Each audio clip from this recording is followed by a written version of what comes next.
Thank you all so much for joining us and listening. And today we have Representative Thomas Kutz joining us to share from a lawmaker's perspective the importance of legislation as it relates to combating human trafficking.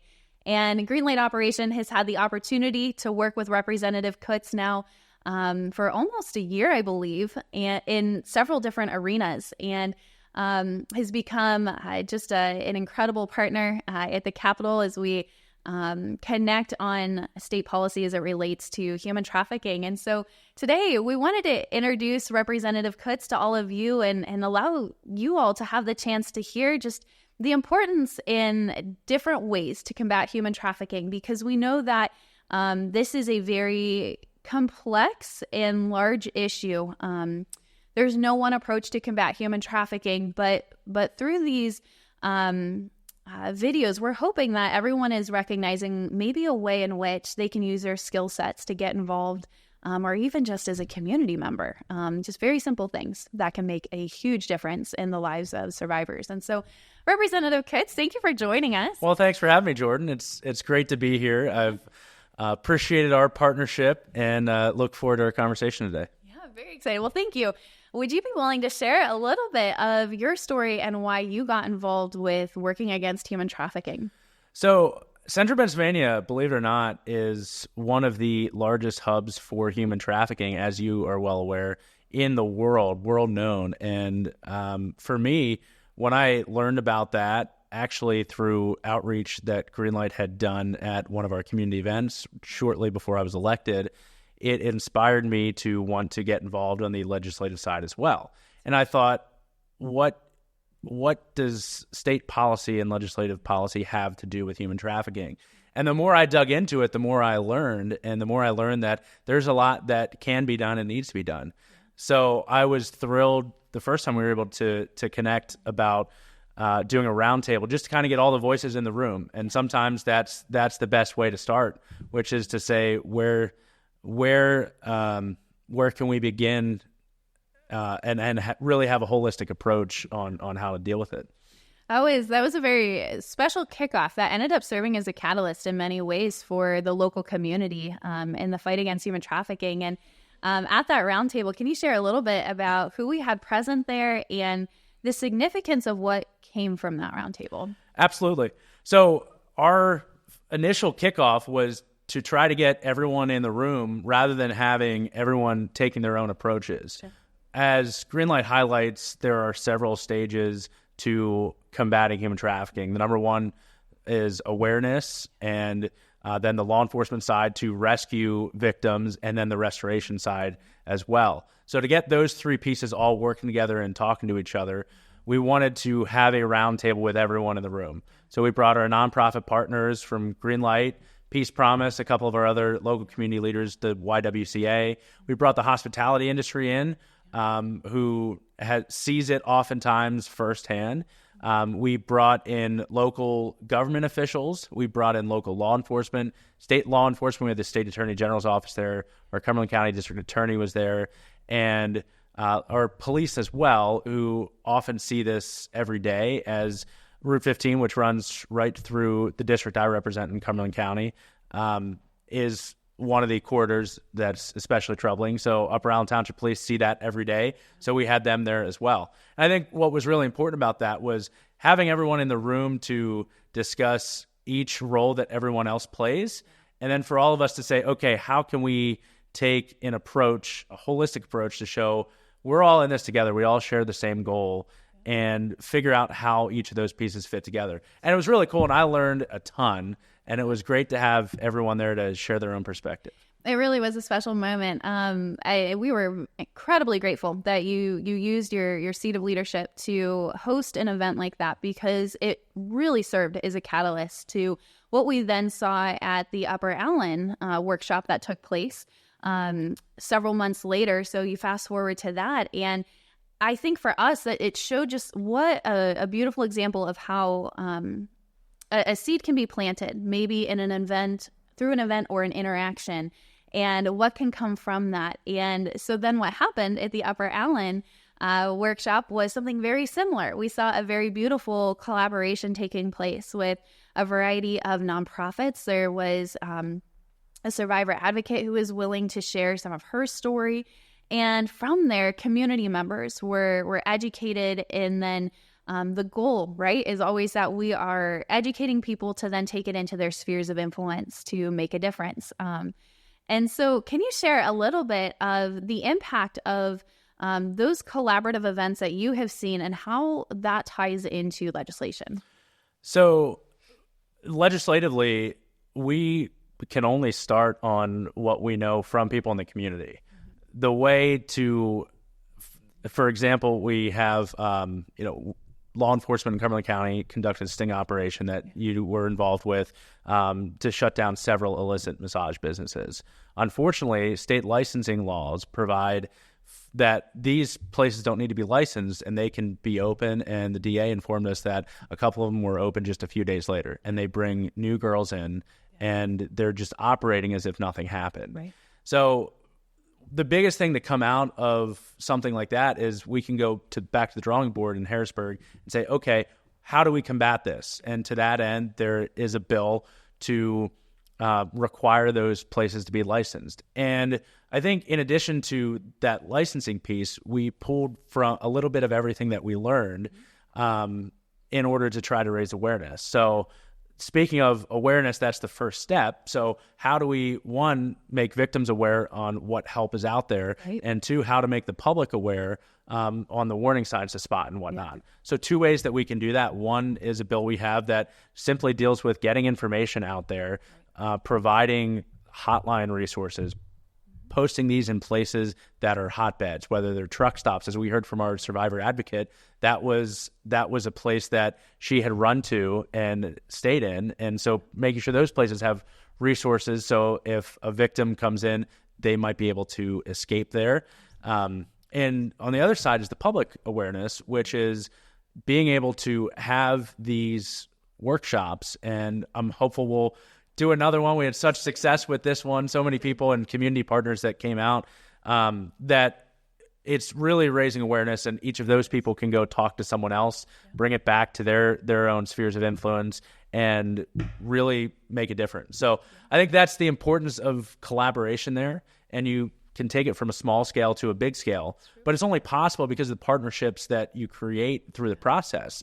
And this arose because local township staff came to our roundtable and were inspired, and took it in the Upper Allen Women's Club, took it and ran with it. And, we ended up with a full panel and a room full of people who were just had their eyes open to what really goes on in our own backyards.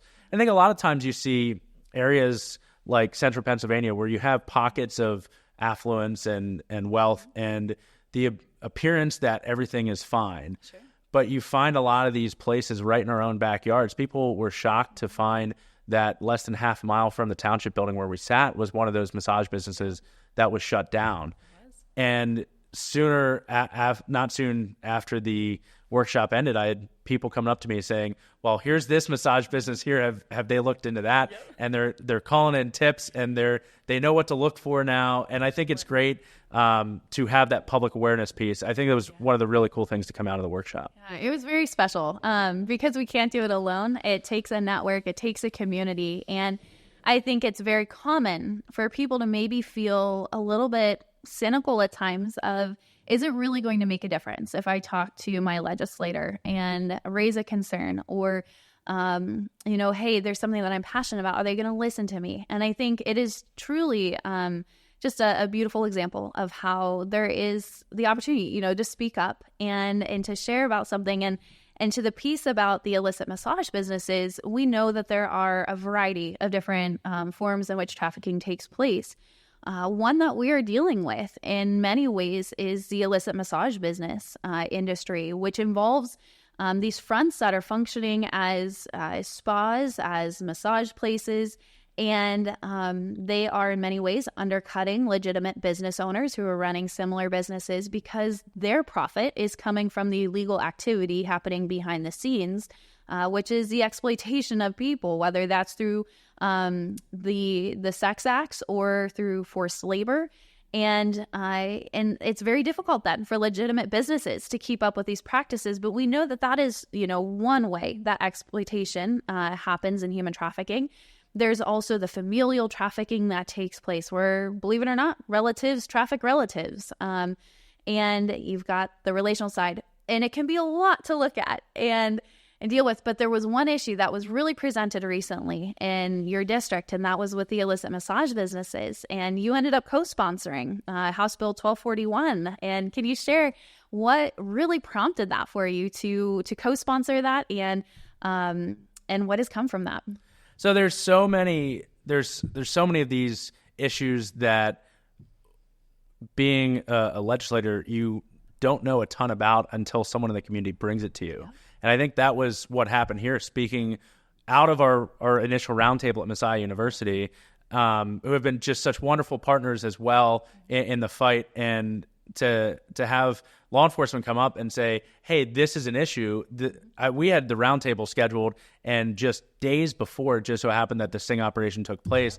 And that's where I learned the day of the roundtable, a DA came to me and said, actually, this business has reopened. Yeah. I said, well, let me do some digging, and found the licensing loophole. Mm-hmm. And that really inspired me to say, okay, this might be a small thing. It might only attack one aspect of trafficking, but this is an important one. And if we can keep those businesses from operating illegally, it might lead us to be able to save and rescue one more trafficked victim.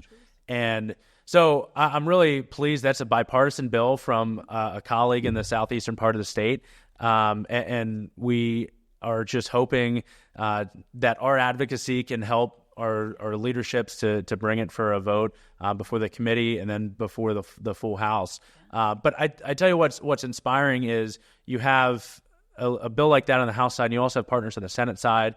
And we had Senator Dush drive several hours south to visit and talk about some of the things he's working on.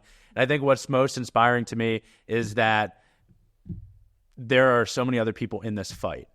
And you don't realize how many other people are in this fight until you open the door and say, all right, how can I help? And you really roll up the sleeves to get to work. You all do this every day for your livelihoods. And in Harrisburg, there are so many different things worthy of attention. But I think it's so imperative that we start talking more about human trafficking and start talking more about how Pennsylvania, as a keystone state, is really a hub for it geographically because of our proximity to major interstates and other big cities, and people will often come meet in central Pennsylvania where highways meet. And that, to me, speaks volumes to our imperative and really what necessitates action for us in the legislature. It's very true. And I know with our team, even, we've talked about that with where Pennsylvania is positioned and being the keystone state, what we do locally. And of course, we're situated in the capital region, but what happens locally and statewide in our approach could have national impact, and has, where we even had some congressmen that were present at that roundtable, and there were some takeaways that took place there. And I think in many ways we have other states that are watching what's the response, and there's such an opportunity for the anti-trafficking response taken here, and in many ways a heavy mantle then too that's also placed on us to do it right. There could be national impact. Could you share a little bit about what that could even look like in the moves that are made here legislatively?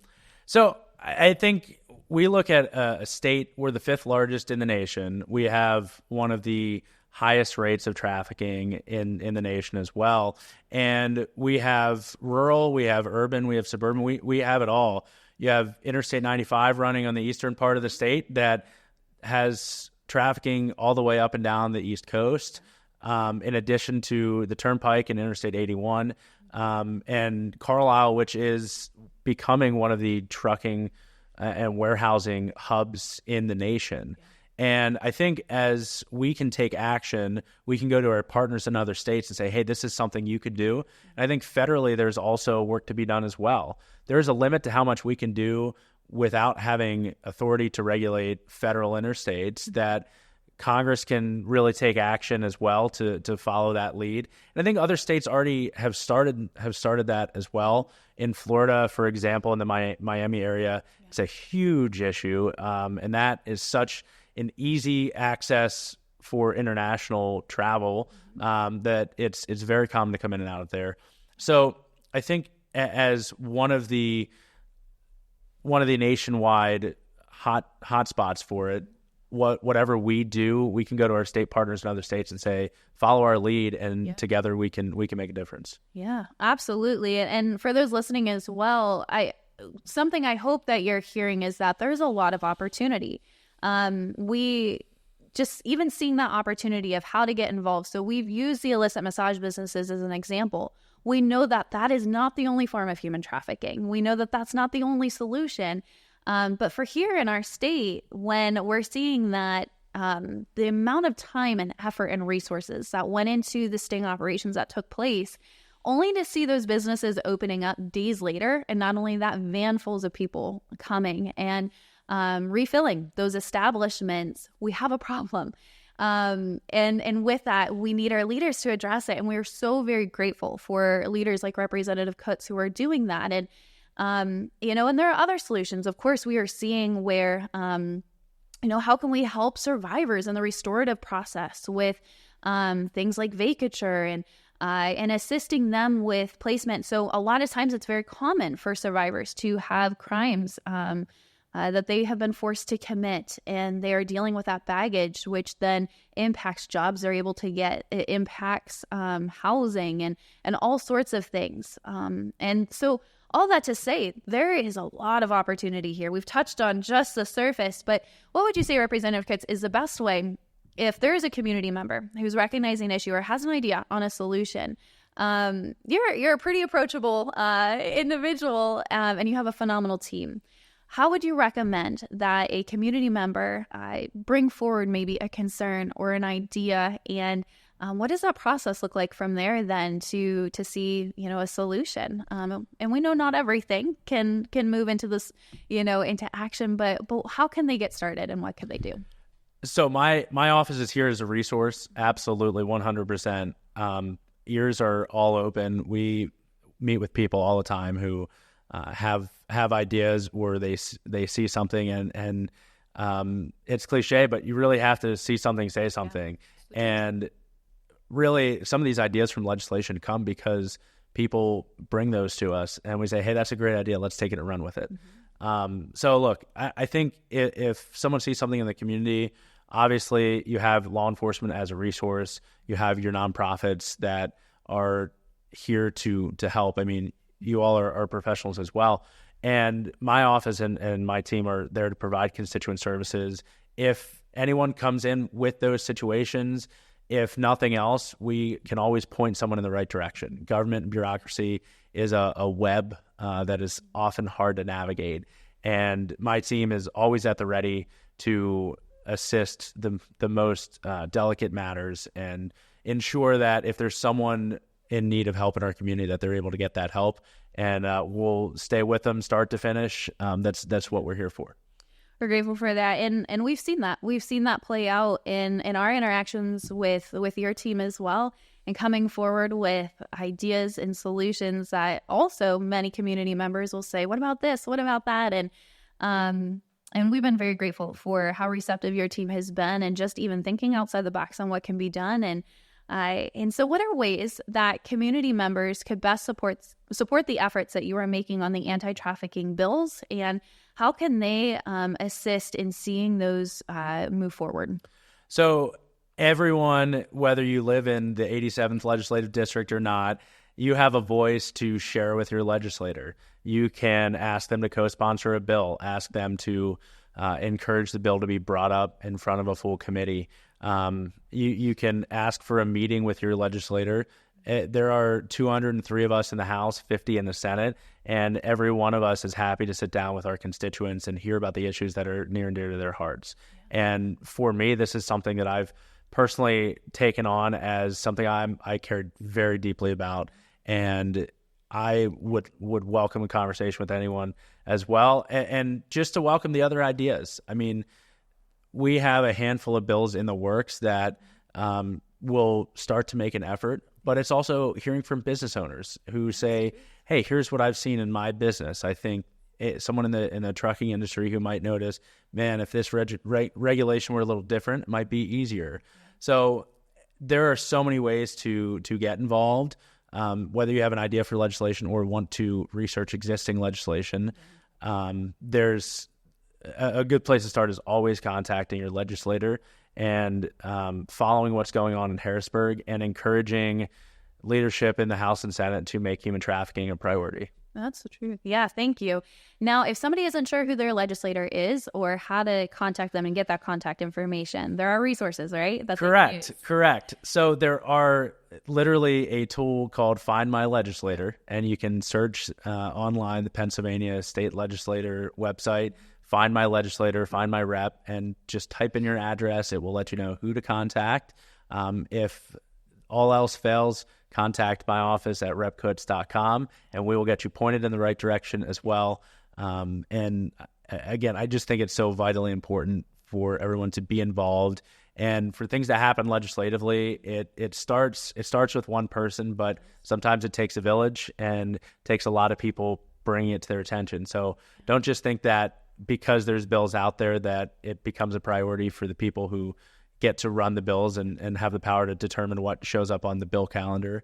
And absolutely reach out, use your voice. If nothing else, that's the best way we can help victims. Thank you. Well, thank you all for listening in to our interview today. We hope more than anything that you are seeing that you can be a piece to the puzzle. And maybe you're aware of a piece of anti-trafficking legislation that hasn't been moving forward. And we would encourage you, call your legislator, do something. To what Representative Kutz said, use your voice. We're hoping that through this series that you are seeing that there are a variety of ways that you can get involved and make a difference in the fight against human trafficking, in a survivor's life, and to helping prevent and stop this crime altogether. So Representative Kutz, thank you so much for joining us today. We always enjoy our interactions with you and your team, and thank you again for using your seat of leadership to make a difference in the fight against human trafficking here in Pennsylvania. Thanks, Jordan, for having me. I'm looking forward to collaboration here in the future and seeing all the wonderful work that you and your team at Greenlight are doing. Thank you.